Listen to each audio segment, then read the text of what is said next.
René Guénon, les principes du calcul infinitésimal. Chapitre 25. Conclusion.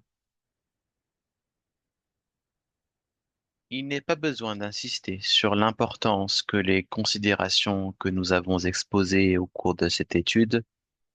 présentent au point de vue proprement mathématique, en ce qu'elles apportent la solution de toutes les difficultés qui ont été soulevées à propos de la méthode infinitésimale, soit en ce qui concerne sa véritable signification, soit en ce qui concerne sa rigueur. La condition nécessaire et suffisante pour que cette solution puisse être donnée n'est rien d'autre que la stricte application des véritables principes. Mais ce sont justement les principes que les mathématiciens modernes, tout autant que les autres savants profanes, ignorent entièrement, et cette ignorance est au fond la seule raison de tant de discussions qui, dans ces conditions, peuvent se poursuivre indéfiniment sans jamais aboutir à aucune conclusion valable, et en ne faisant au contraire qu'embrouiller davantage les questions et multiplier les confusions, comme la querelle des finitistes et des infinitistes ne le montre que trop. Il eût été pourtant bien facile d'y couper court si l'on avait su poser nettement, avant tout, la vraie notion de l'infini métaphysique et la distinction fondamentale de l'infini et de l'indéfini. Leibniz lui-même, s'il a eu du moins le mérite d'aborder franchement certaines questions, ce que n'ont même pas fait ceux qui sont venus après lui, n'a trop souvent dit à ce sujet que des choses fort peu métaphysiques, et parfois même presque aussi nettement anti-métaphysiques que les spéculations ordinaires de la généralité des philosophes modernes. C'est donc déjà le même défaut de principe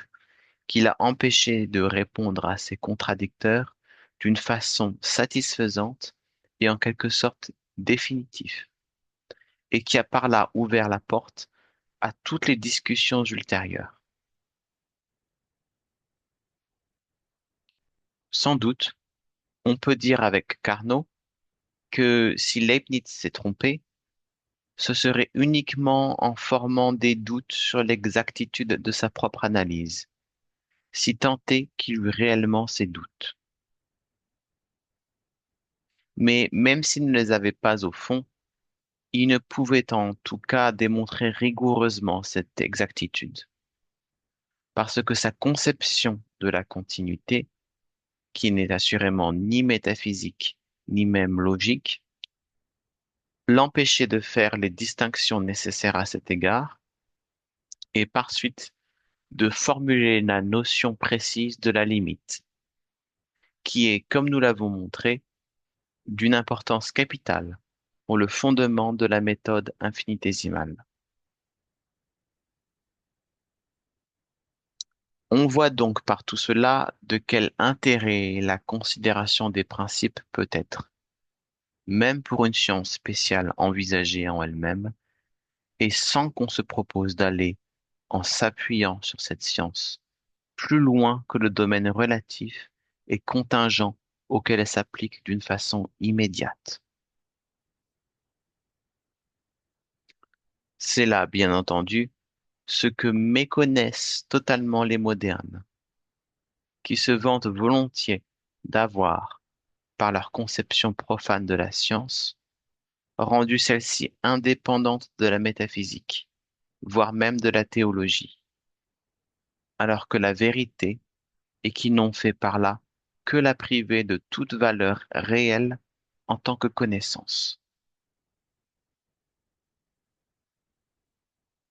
Au surplus, si l'on comprenait la nécessité de rattacher la science au principe, il va de soi qu'il n'y aurait dès lors aucune raison de s'en tenir là, et qu'on serait tout naturellement ramené à la conception traditionnelle suivant laquelle une science particulière, quelle qu'elle soit, vaut moins parce qu'elle est en elle-même que par la possibilité de s'en servir comme d'un support pour s'élever à une connaissance d'ordre supérieur. Nous avons voulu précisément donner ici, par un exemple caractéristique, une idée de ce qu'il serait possible de faire, dans certains cas tout au moins, pour restituer à une science mutilée et déformée par les conceptions profanes sa valeur et sa portée réelle, à la fois au point de vue de la connaissance relative qu'elle représente directement et à celui de la connaissance supérieure à laquelle elle est susceptible de conduire par transposition analogique. On a pu voir notamment ce qu'il est possible de tirer, sous ce dernier rapport, de notions comme celle de l'intégration et du passage à la limite. Il faut d'ailleurs dire que les mathématiques, plus que toute autre science, fournissent ainsi un symbolisme tout particulièrement apte à l'expression des vérités métaphysiques, dans la mesure où celles-ci sont exprimables, ainsi que peuvent s'en rendre compte ceux qui ont lu quelques-uns de nos précédents ouvrages. C'est pourquoi ce symbolisme mathématique est d'un usage si fréquent, soit au point de vue traditionnel en général, soit au point de vue initiatique en particulier. Seulement, il est bien entendu que pour qu'il puisse en être ainsi, il faut avant tout que ces sciences soient débarrassées des erreurs et des confusions multiples qui y ont été introduites par les vues faussées des modernes. Et nous serions heureux si le présent travail pouvait tout au moins contribuer en quelque façon à ce résultat.